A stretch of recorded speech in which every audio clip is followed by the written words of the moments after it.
These 5 books are some of my favorite, particularly related to nomading, but also just using nomading as a strategy for life in general, but also handling a fast-paced and ever-changing world. The first book is called The Culture Map. I honestly wish I read this book a lot sooner.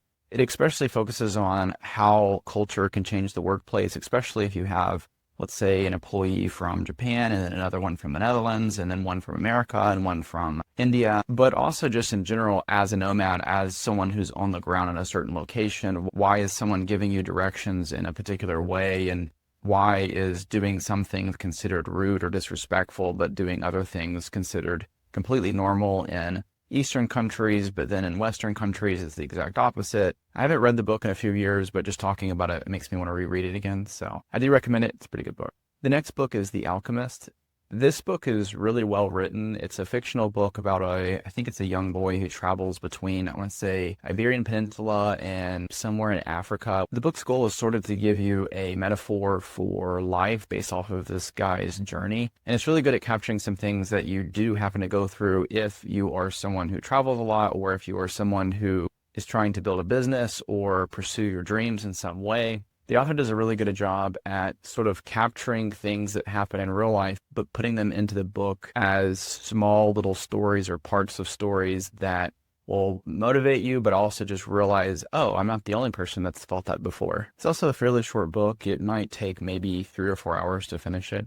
At number 3, we have Principles of Dealing with a World-Changing Order by Ray Dalio. Not to be mixed up with his other Principles books, but this one focuses on really how to handle and navigate turbulent times, how to navigate empires rising and falling. It sort of helps explains a lot of what you see in the world, especially in the West and the United States.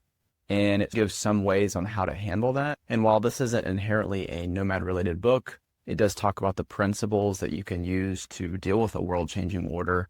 And some of those are being flexible and being able to have options. For the 4th book, I have The 4-Hour Workweek by Tim Ferriss. This one obviously is a very popular nomading book, and for good reason. If you haven't read it yet, definitely go check it out. It sort of covers everything from how to earn money remotely. And some of the ideas are a bit outdated. I think it was written in like 2008 or something. He also covers things like lifestyle and the Mexican fisherman example, as well as, it briefly kind of goes into how to find your passion or how to find things that you're excited about. And I think most importantly, he really talks about this idea of a new rich. It's basically where if you have ownership over your time, you have ownership over ability to move freely around the world, you are more wealthy being able to do that than someone who might be making twice, 3, 4, 5 times the amount you are, but are stuck a 9-to-5 job, living in a life that they don't like, living in a place they don't like, living around people they don't like, and how you should focus more on freedom versus actually chasing just a monetary value. One of the really good principles of the book is how he talks about this idea of people actually don't want to be wealthy.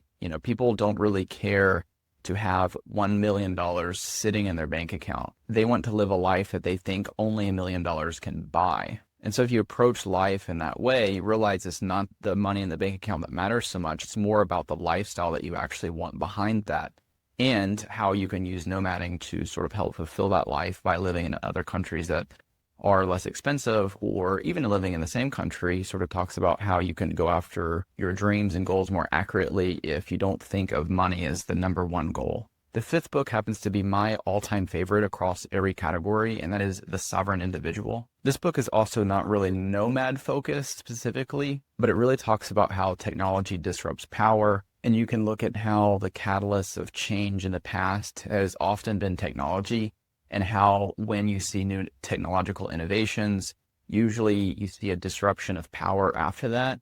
And it really explains, it was written back in, I want to say the 90s or something. I want to say like 97, but it predicted, quote unquote, predicted cryptocurrencies. It predicted COVID. It predicted a lot of the other things you see in the world happening. It's a really, really good book for explaining, or at least giving a reason to why things are happening the way they are.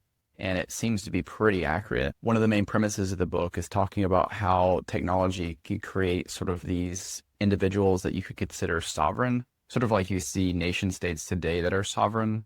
It also goes into city-states and sort of explains why you see places like Dubai or El Salvador or Singapore just explode recently in popularity as well as just overall success. I'd say one of the most important parts of the book is just realizing, oh, this has happened throughout history. We're just in another one of these cycles. It even goes into how to prepare yourself for a future of a technologically advanced world and how you can mitigate the downsides and negative effects of this turbulent world that we have right now. So guys, those are my top 5 books. If you want me to do a more in-depth dive on any of those, let me know in the comments below.